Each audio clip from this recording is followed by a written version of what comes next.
La Commission athlétique présente New York City going to Las Vegas. Washington, D.C. Les Visiteurs, le podcast. Los Angeles, California. Welcome to Atlanta. Avec Greg Lanctot.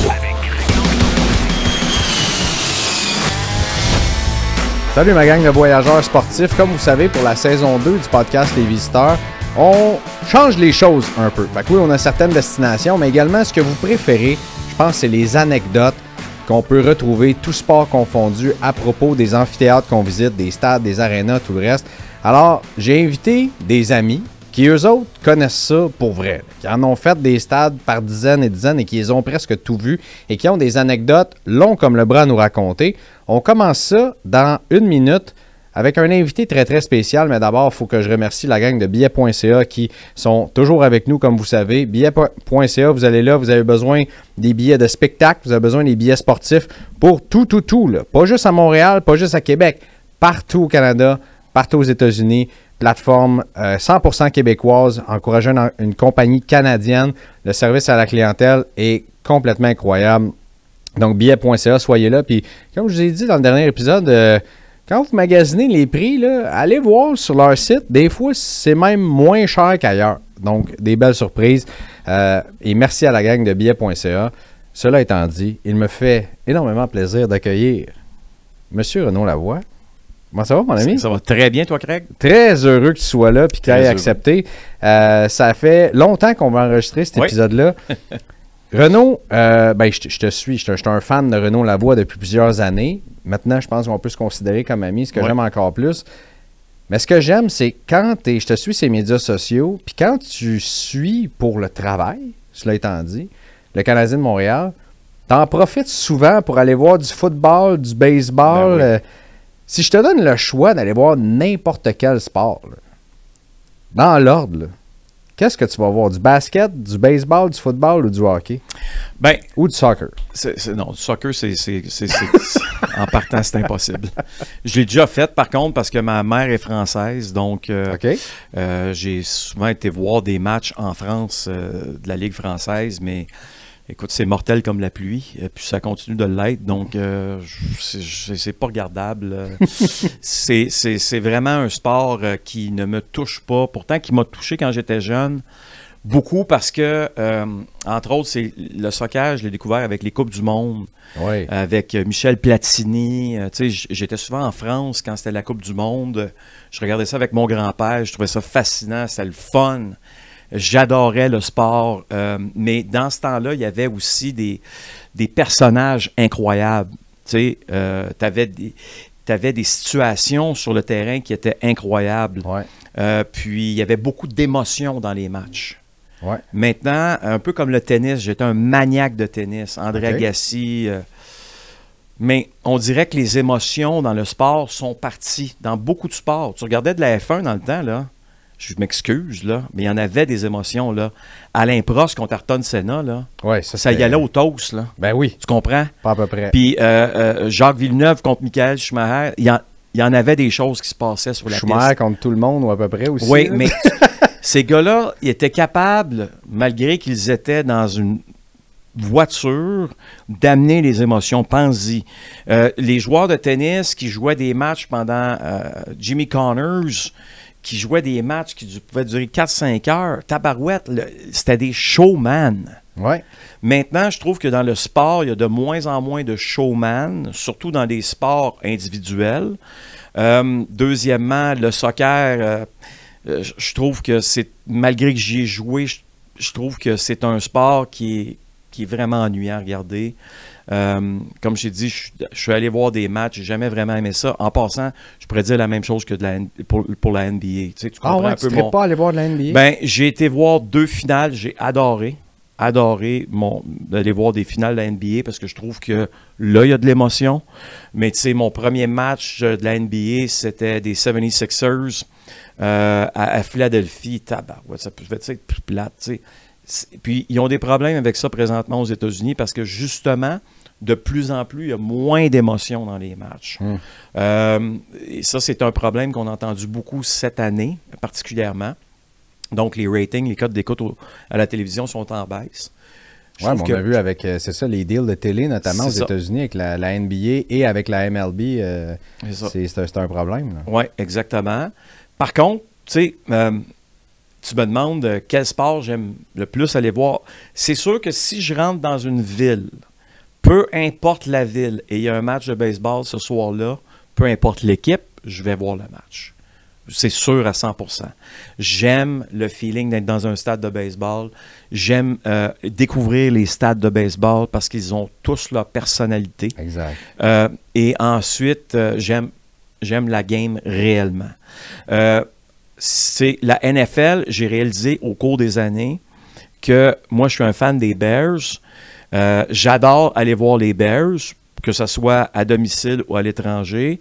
Par contre, si tu me dis, Renaud, tu vas aller voir, j'ai été voir un Sunday Night à un moment donné avec Pierre Houd, c'était les Giants contre les Eagles, là, c'est une grande rivalité, là. Ouais. OK? Mais, tu sais, c'est pas mes équipes. Je vais le regarder à la télé. Mais de là à payer pour rentrer dans le stade, est-ce qu'émotivement, je suis engagé là-dedans? Non. J'ai de la difficulté à être émotivement engagé dans le match. Je pense que c'est important de l'être. Le hockey, c'est mon métier.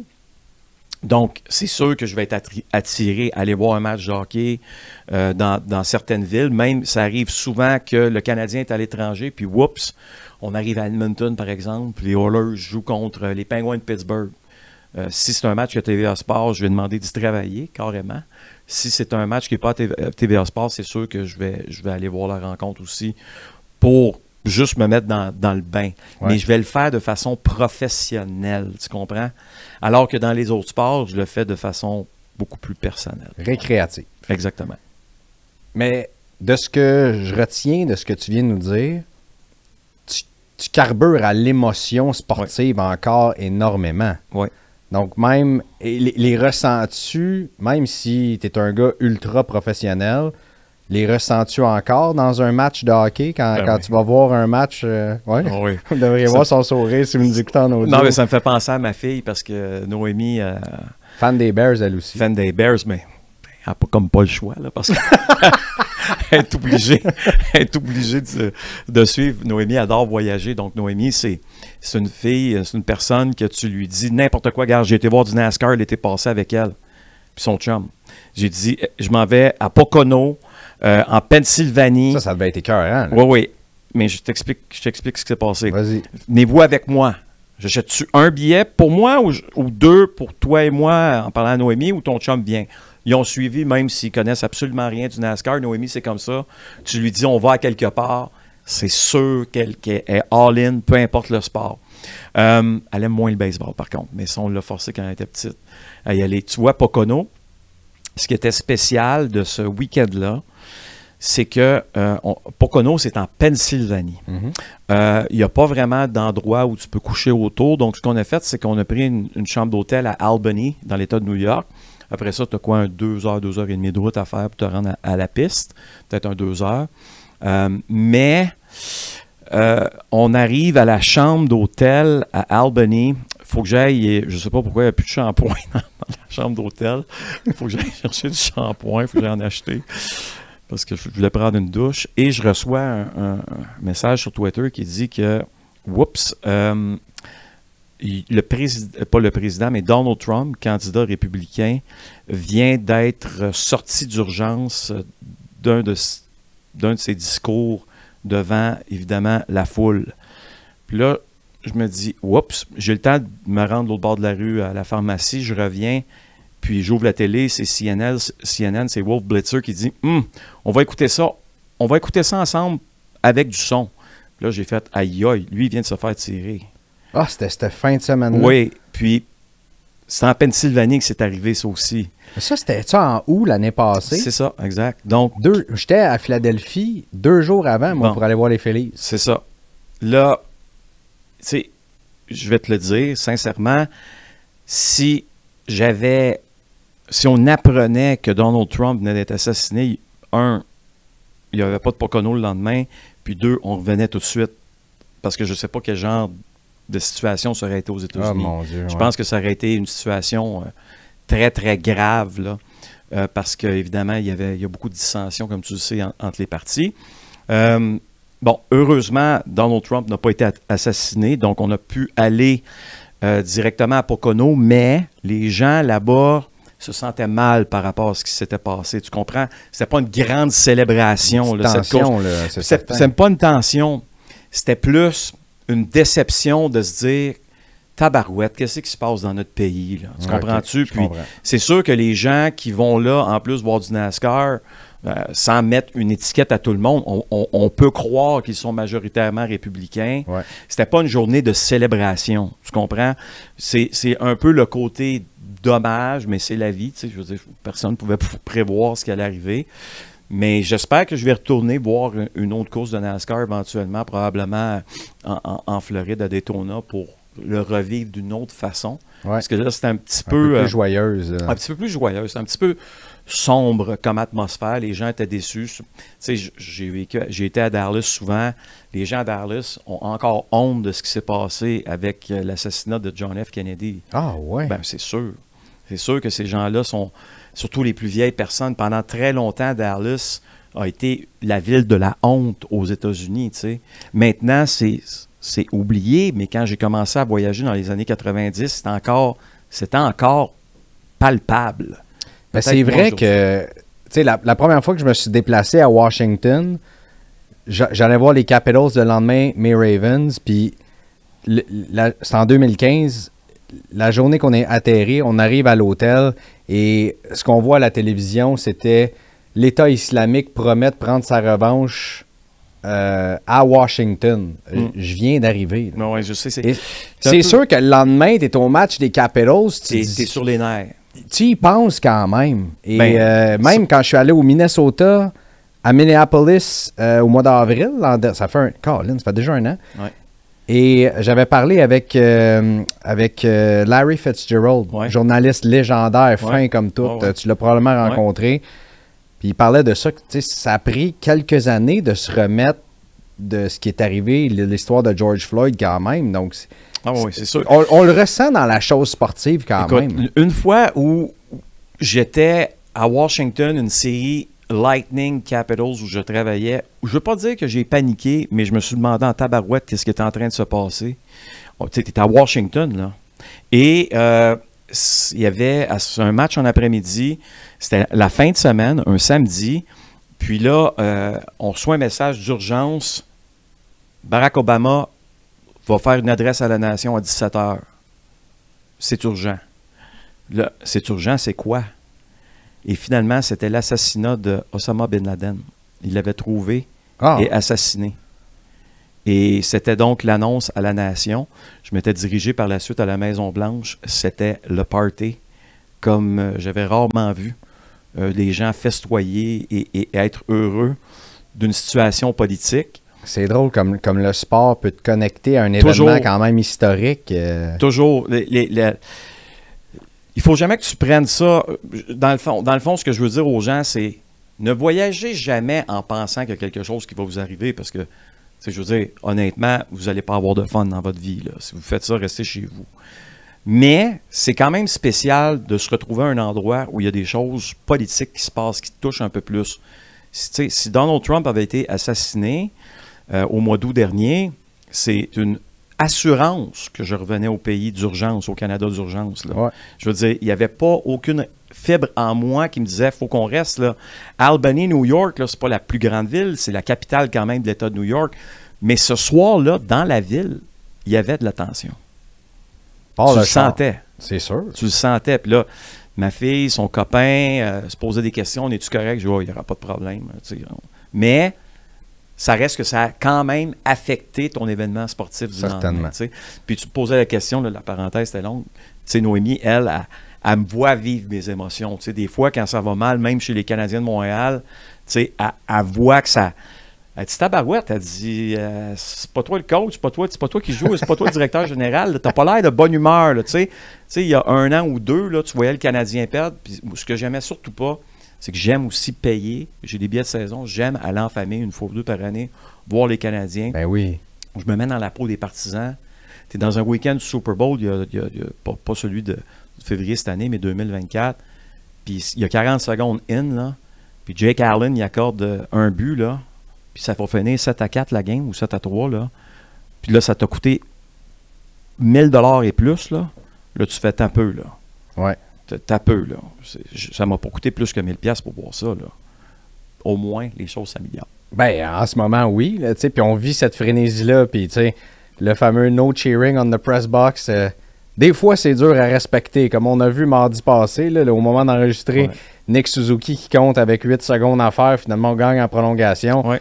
Je peux te dire que j'ai vu des sourires, puis j'ai vu des mains levées comme j'avais jamais vu, tu sais. Oui, puis, tu sais, il y a une chose qui est claire.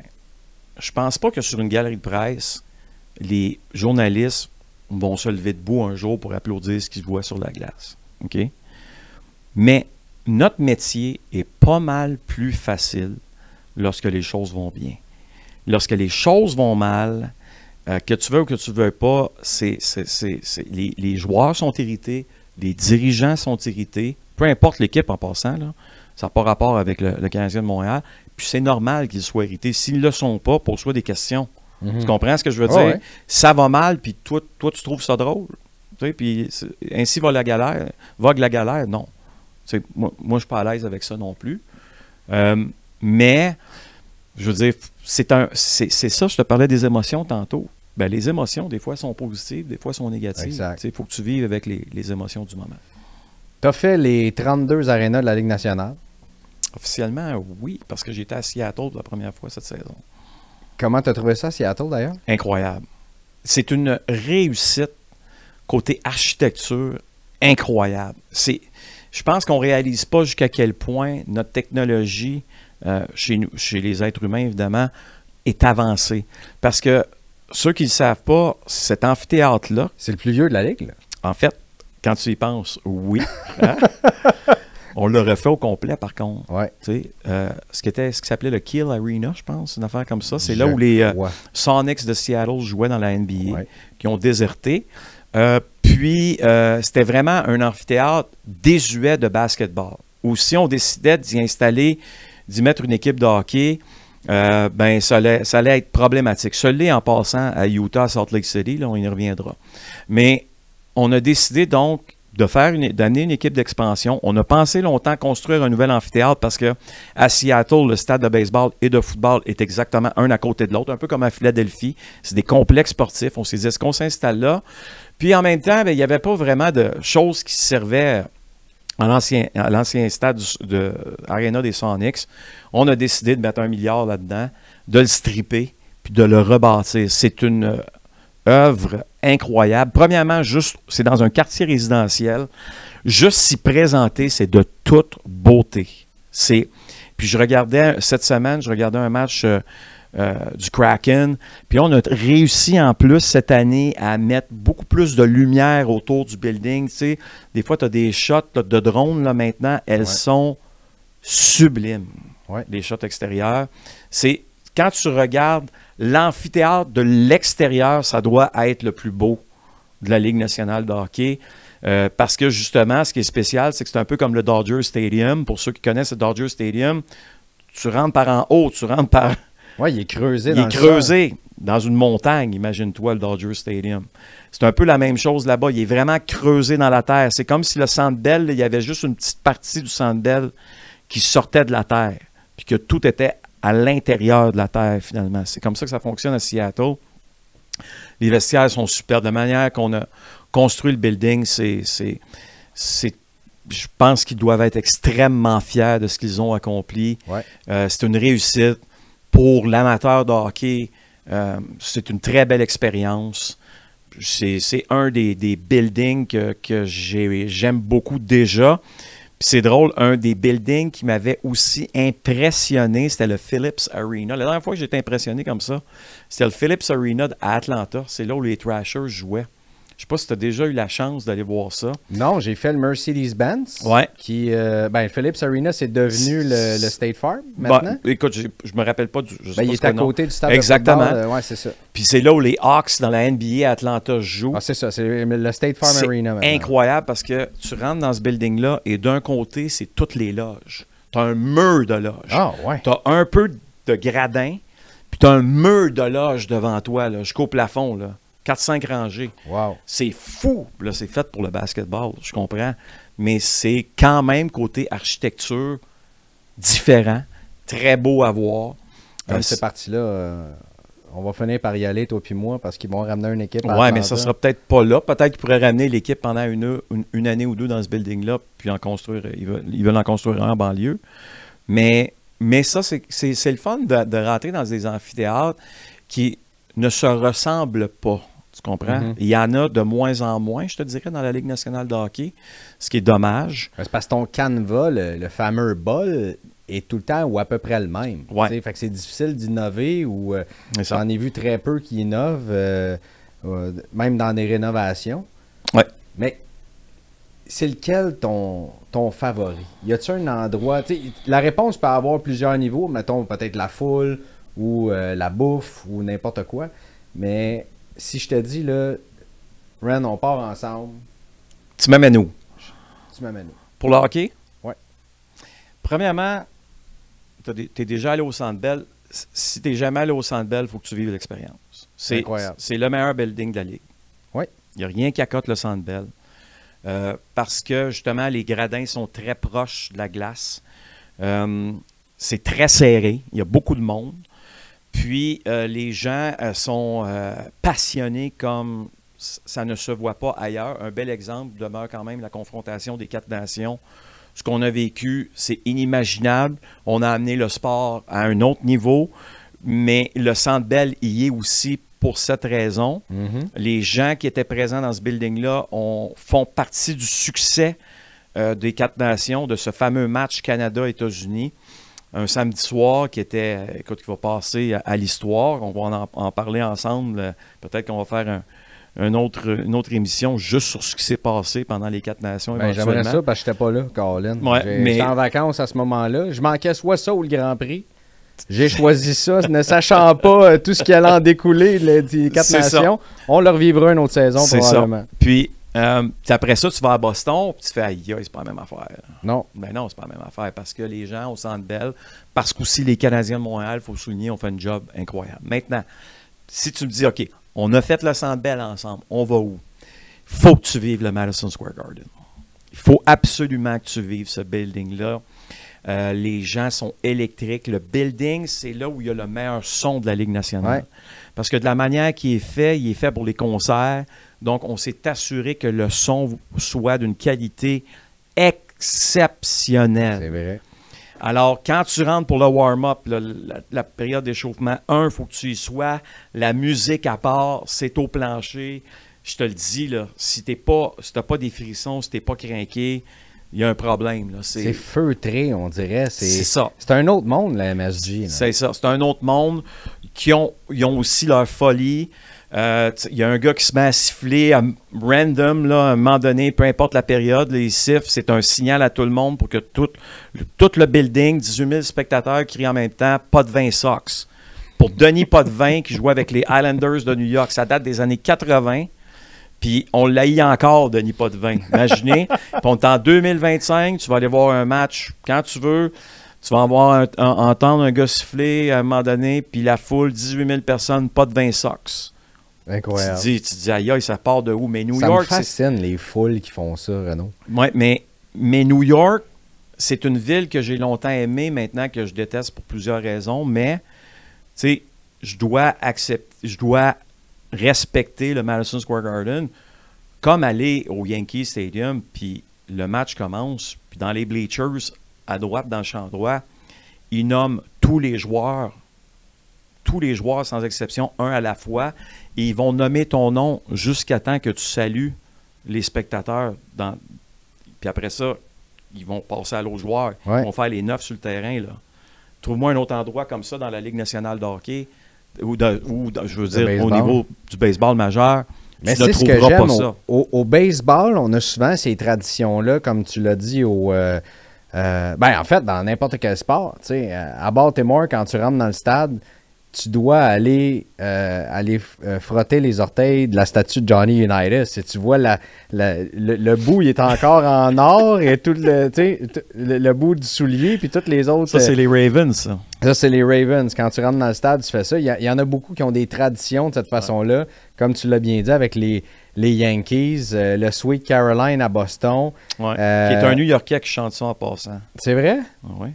Moi, à chaque fois que les gars, quand j'y vais, évidemment, j'y vais comme partisan, je travaille jamais. Toi, c'est tes ennemis jurés. Puis, puis quand ça chante Sweet Caroline, je crie tout le temps « Let's go Yankees! » Puis là, finalement, le monde... T'as jamais eu de problème?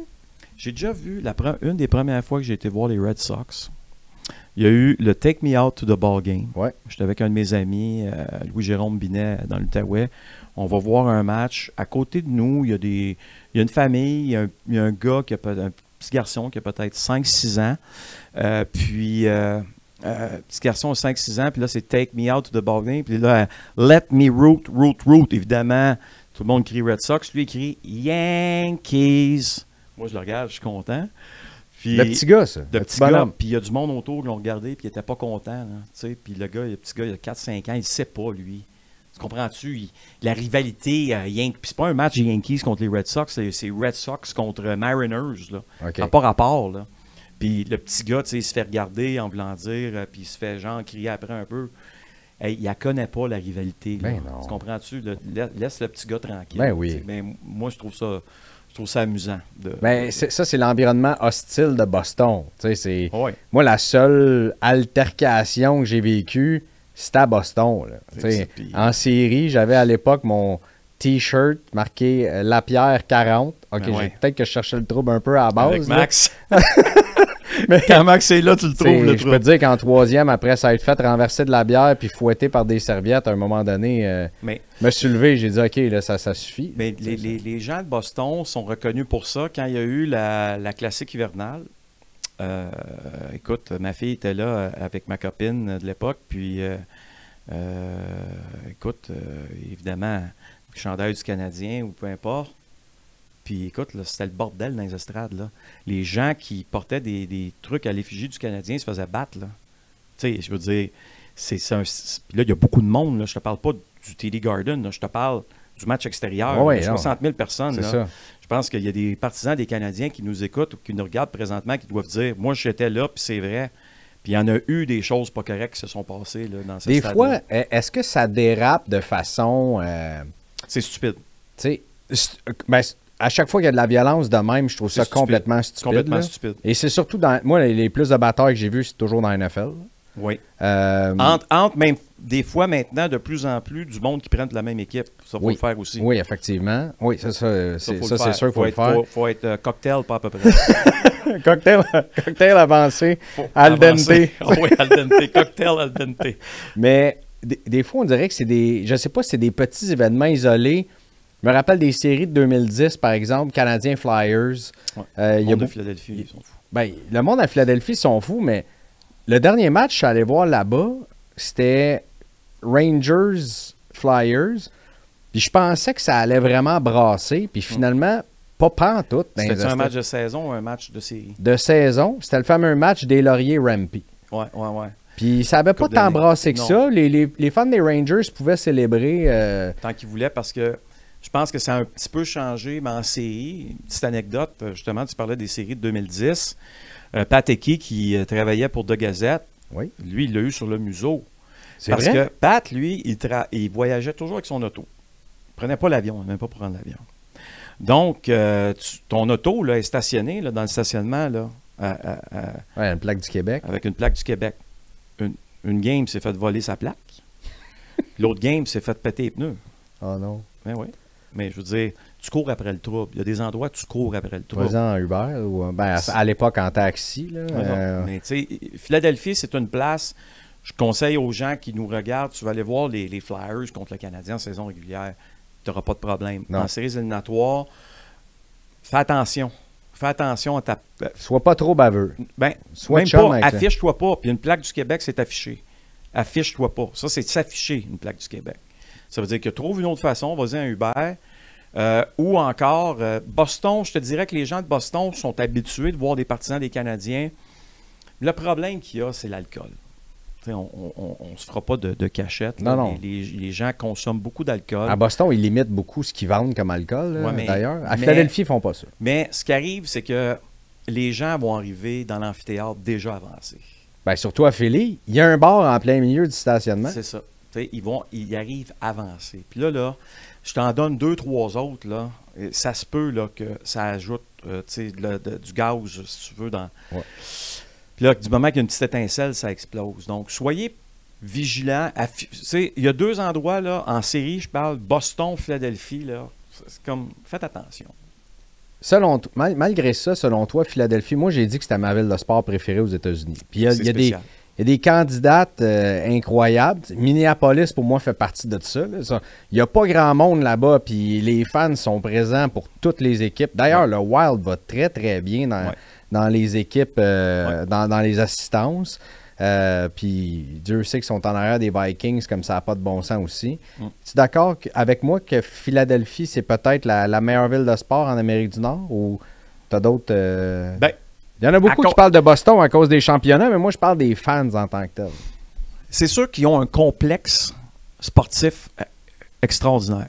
D'y avoir réfléchi, là, il y a quelqu'un à quelque part qui s'est dit, nous autres, on va installer nos stades ici, on va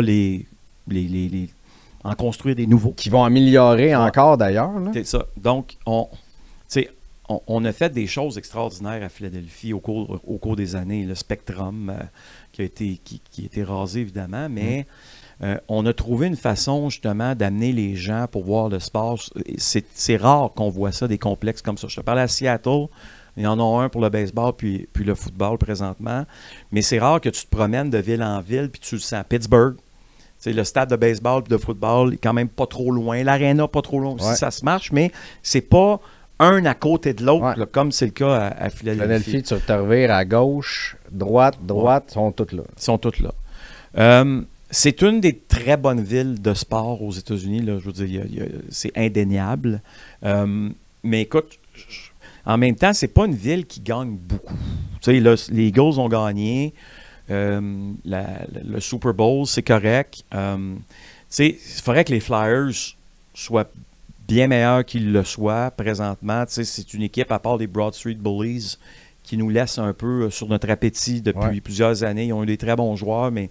Je pense qu'en tant que Yann Laperrière comme head coach, ça va être parfait. Ça. C'est ça, quand ça va arriver. Puis, les Phillies, Bryce Harper, juste en partant avec lui, c'est sûr que tu as une attention. C'est une belle organisation, celle des Phillies. Ils sont gâtés. C'est mon équipe, d'ailleurs. Ouais, ils sont gâtés. Puis j'aime justement le côté, on retourne dans notre rétro, nos vieux chandails.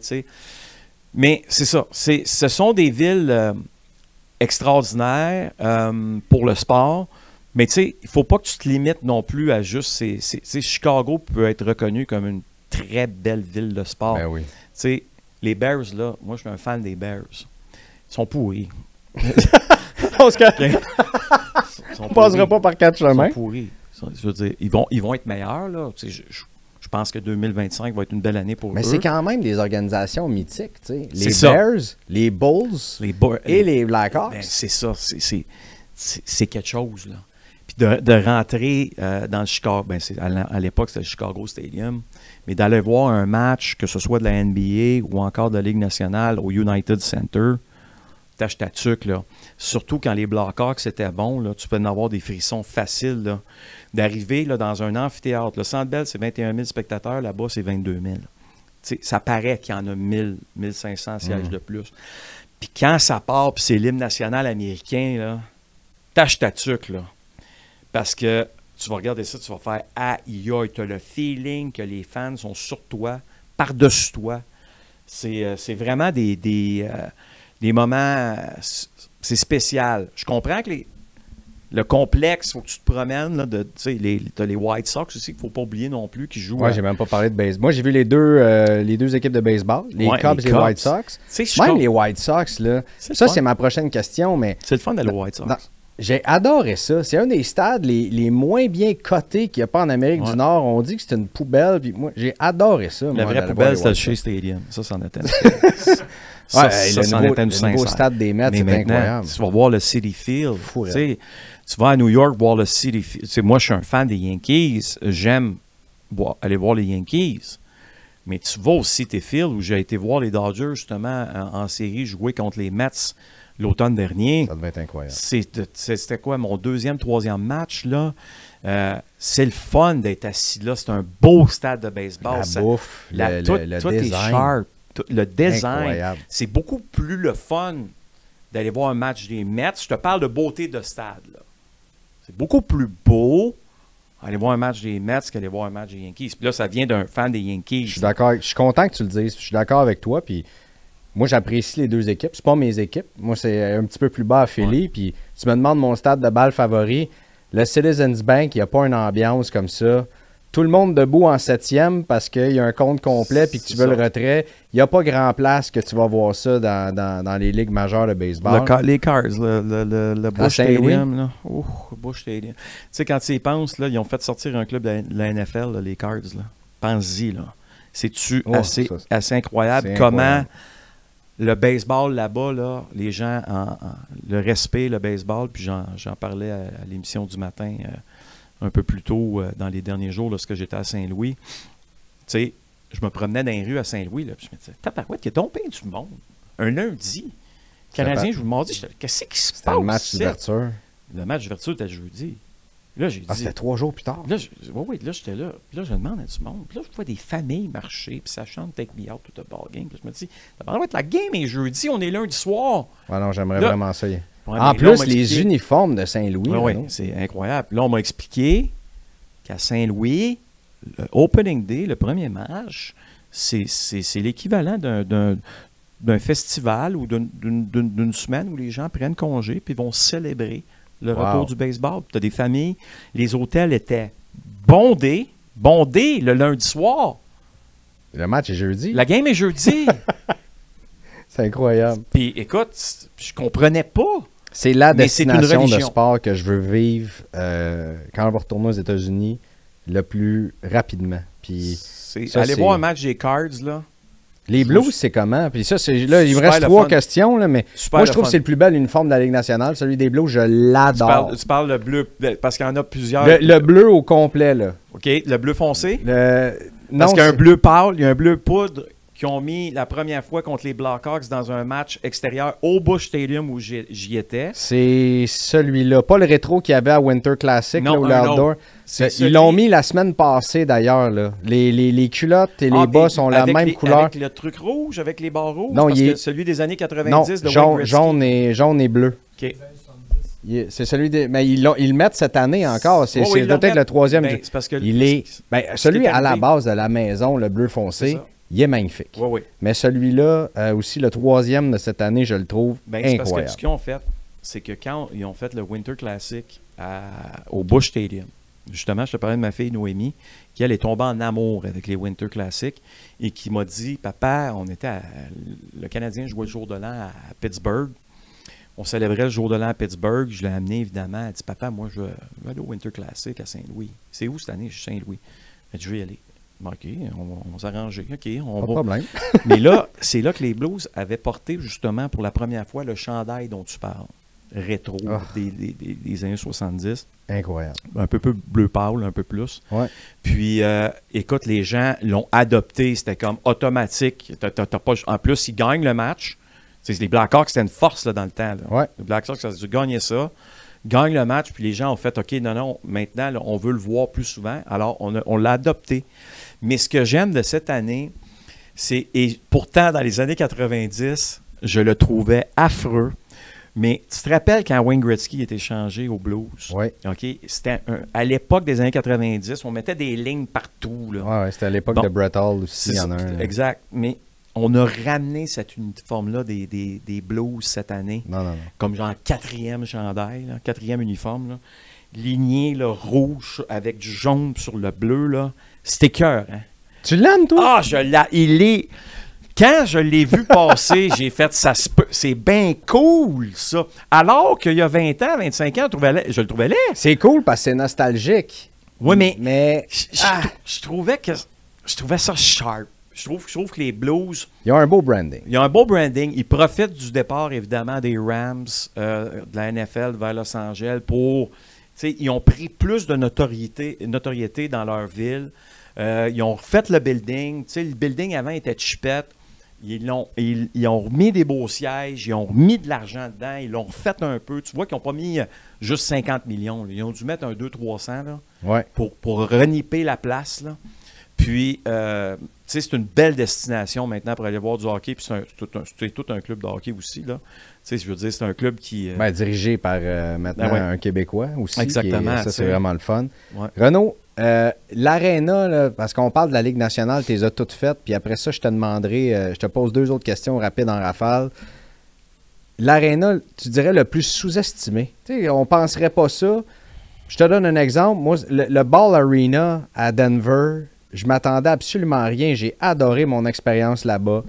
Je pense que le Bridgestone, c'est plus un secret, que c'est incroyable d'aller voir un match de hockey là-bas aussi. Ouais.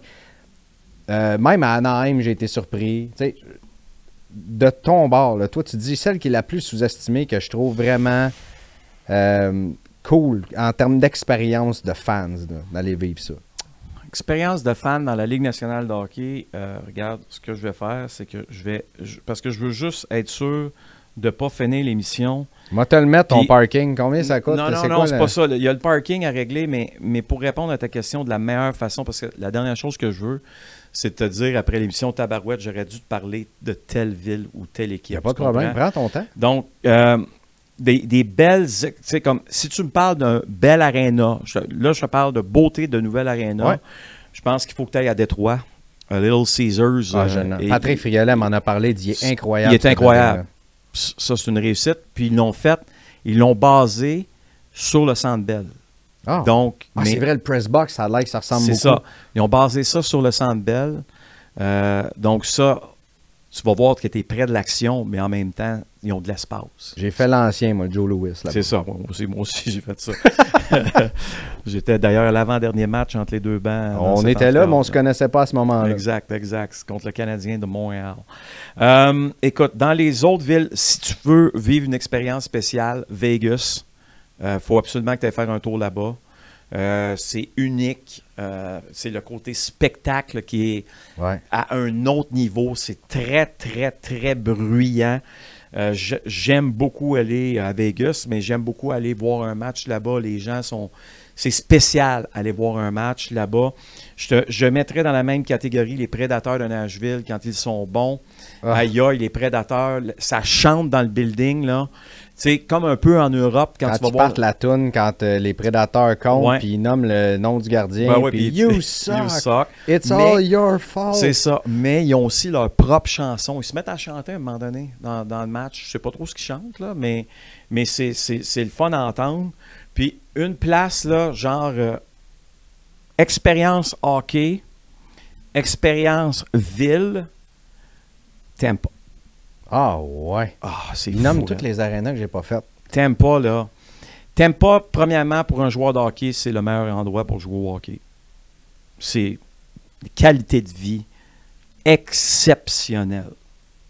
Il n'y a aucune autre façon de le dire. C'est une ville qui se renouvelle constamment, qui a réussi à créer des quartiers, de scratch, là. OK, ici, on se part un nouveau quartier. Ouais. Ça va devenir in, ça va devenir populaire. Oui, on va déplacer du monde, mais ça va être rentable pour la ville. On va faire de l'argent avec ça. Puis on ne t'écœure pas avec du parking à 5$ de l'heure. Là. Tu sais comment il coûte le parking? Non. 0. Ah ouais. Viens dans mon quartier. Viens manger. Wow. Viens visiter mes places. On ne t'écœurera pas. On va pas commencer. On supporte les commerces. On supporte les commerces locaux. On ne t'écœurera pas avec des taxes stupides. On n'écœurera pas le consommateur avec des taxes qui vont faire en sorte que tu vas dire « Hey, ça me tente-tu de me parker à 10$ de l'heure? » Non, ça ne me tente pas. Pourtant, aux États-Unis, là, il y en a de l'argent. Là. Ils ne savent plus quoi faire avec l'argent. Là. Tu comprends? Mais non, on a compris à Tampa. D'ailleurs, la pire ville de ça, c'est Boston. Là. C'est inabordable juste de se rendre en même temps, là, je veux dire, c'est pas compliqué. Là, je veux pas faire de politique, là, mais je veux dire, 1 + 1 = 2. On en reparlera d'un. Mais tu comprends, là, à quelque part, à Tampa, on a compris que premièrement, on avait une très belle ville. Puis je ne veux pas parler pour Vincent Le Cavalier, mais je vais me dire ce qu'il me disait souvent, Vincent, parce que je suis proche de lui. Quand il est arrivé à Tampa, là, il n'y avait personne à Tampa. Il n'y avait rien à faire. Maintenant, c'est une ville énergique. C'est une ville le fun. Les gens sont incroyables. Moi, je connais des propriétaires d'entreprises, là. C'est du monde, comme toi puis moi, qui ont de l'argent, mais qui sont terre à terre, qui sont gentils, qui aident leur communauté, qui investissent dans leur communauté. C'est exceptionnel comme endroit. La température est agréable, comme tout le monde le sait. Et aller voir un match du Lightning, c'est un happening. C'est un beau happening. C'est quelque chose qui est à faire, qui est à voir. Si le Canadien est là, allez-y. Vous pouvez vous présenter avec vos chandails du Canadien. Il n'y a personne qui va commencer à vous dire que ça n'a pas d'allure parce que les autres ils ont compris une chose. Pendant que tu es ici, tu amènes ton argent, tu vas faire vivre la ville, tout le monde t'aime. Exactement. Renaud, une expérience mémorable que tu as vécue à l'extérieur du Centre Bell, parce que ça, on pourrait en parler. Je sais que tu en as vécu. Le 5-0-6-5. Peut-être que mardi dernier, d'ailleurs, fait partie de ça. Ouais. À l'extérieur, tout sport confondu. Là. Ma plus belle expérience, 2001. Mai 2001, je m'en vais voir pour la première fois Pierre Politique, avec qui je travaille à RDS. Entre autres, je m'en vais voir pour la première fois un match des Yankees. OK. C'est contre les Twins. Et c'est une journée de mai. Écoute, c'est un vendredi soir. Il pleut. C'est pas extraordinaire comme température. 12-14 degrés. Là, t'es dans le vieux Yankee. Le vieux Yankee. Mais dans ce temps-là, là, tu sais, les gars frappent des longues balles. Là. C'est l'enfer. Je pense que tous les points des Yankees dans ce match-là, ils en ont fait 13, si ma mémoire est bonne. C'est juste sur des circuits. Puis il y en a eu plusieurs en solo. Mais c'est pas ça le trip. On est dans le champ gauche. Puis là, évidemment, il pleut. Ben, il pleut pas super fort. Bruine new-yorkaise. Bruine new-yorkaise. Puis là, le match continue. Puis là, on se rapproche. Là, je veux dire, on reste. Quand le match se termine, là, il reste 5000 personnes. Là. Donc, les Yankees réussissent à créer l'égalité dans le match, ou les Twins, peu importe. Puis là, on s'en va en 9e, puis là en 10e. Puis là, on s'en va en 11e. On s'en va en 12e. On s'en va en 13e. Là, il n'y a pas d'histoire comme aujourd'hui. Là, on met un go au 2e. Là. C'est du vrai baseball. Là. Pas fauné comme aujourd'hui. Là. On va mettre un coureur fantôme au 2e. Finissez ça vite, le garçon, on est tanné. Là. Non, ça jouait pour le vrai. Puis là, les Yankees se font marquer 3 points en 13e manche. Tabarouette. Là, c'est plate, hein, ton premier match, le baseball au Yankee Stadium, ton club va perdre. Non. Remplissent les buts. Il y a 2 retraits. Là, il mouille. Jason Giambi, qui était ordinaire avec les Yankees dans ce temps-là, il arrive au bâton. Paclao, grand chelem. Yankees gagnent. Le monde autour, là, je te le dis, tu ne connais pas. Incroyable. Tout le monde s'embrassait, tout le monde s'aimait. New York, Frank Sinatra. Le monde dans le building capotait. Wow. Capotait. Wow. C'était incroyable. Écoute, sortir de là, c'était fou.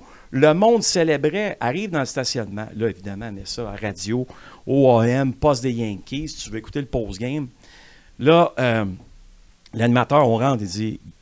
Je vais te le traduire. Il dit, bon, vous étiez peut-être encore 5000 spectateurs dans les gradins. Il a dépassé minuit. Là. Mais il dit, vous venez d'assister à l'histoire. Là, comment ça, on a assisté à l'histoire?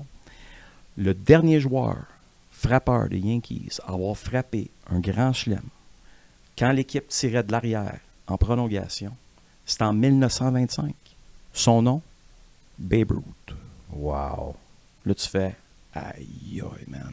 Je viens de vivre ça. Et Jason Giambi, on l'a appelé Babe pendant un bon bout par la suite, à cause de ça. Aïe, aïe. Parce qu'il venait de faire quelque chose que Babe Ruth avait fait. Puis après ça, je me rappelle, je rentrais souvent dans le temps, j'ai couvert les expos aussi, je rentrais dans le bureau de Frank Robinson, qui était le gérant des expos à l'époque. J'ai connu Philippe aussi, mais Frank était là. Puis, il y avait souvent au post-yes, parce que tu sais, toutes les équipes regardent le post-yes des Yankees, puis c'était les classiques. Puis, ce match-là, une fois ou deux par année, il le remettait, puis je disais à Frank Robinson, I was there. J'étais là, ce game-là, il me regardait, t'es-tu sérieux? J'étais là dans ce game-là. Ça devait être incroyable. Il dit, t'es resté jusqu'à la fin. Je suis resté jusqu'à la fin. Ça, c'est mon premier match au Yankee Stadium. Ça devait être... Des fois, c'est drôle, tu parles de la radio. Je me souviens, j'étais là au retour 5-0-6-5 en 2008. Ouais, contre les Rangers. Puis je me souviens qu'on écoutait Ron, bien sûr, après. Je me souviens que Ron était pas capable de finir ses phrases. Ah, non. Il parlait, puis il était là. Puis à un moment donné, il arrêtait, puis il reprenait son souffle. Mais quel match, mesdames et messieurs. Puis c'est des moments... De se souvenir encore de ce que l'animateur a dit post-game, ça montre à quel point c'est... Tu parlais d'émotion, c'est dur à battre. C'est dur à battre. C'est vraiment dur à Le battre. sport, c'est la beauté de la chose. C'est qu'il va te faire vivre des choses inimaginables. Ouais. Tu peux aller voir les grands ballets canadiens si tu veux. Ça se peut que tu trouves ça cute, ça se peut que ça vienne te chercher. Jamais ça va venir te chercher. Comme un match du mois de mai, les Yankees, ton premier match où tu assistes à l'histoire. J'étais pas dans une série, là. J'étais pas le 7e match de la série mondiale, là. C'était mon premier match, random. J'ai encore le billet. Wow. Puis c'est sûr qu'un jour, je me rappelle d'avoir vu, j'étais à Chicago, un match des étoiles au baseball, parce qu'Éric Gagné y était. Puis j'avais vu Jason Giambi dans le lobby du Weston, puis je m'en voulais. Aujourd'hui, je m'en vais encore de ne pas avoir été voir Jason et dire « Signe donc mon billet, s'il vous plaît ». Ah. Je le promenais avec moi tout le temps. Ça aurait été... Puis, tu sais, on va finir là-dessus, mais le coup de circuit, tu sais, à la même image, le premier match de ma blonde à Philadelphie, tu parlais de Bryce Harper.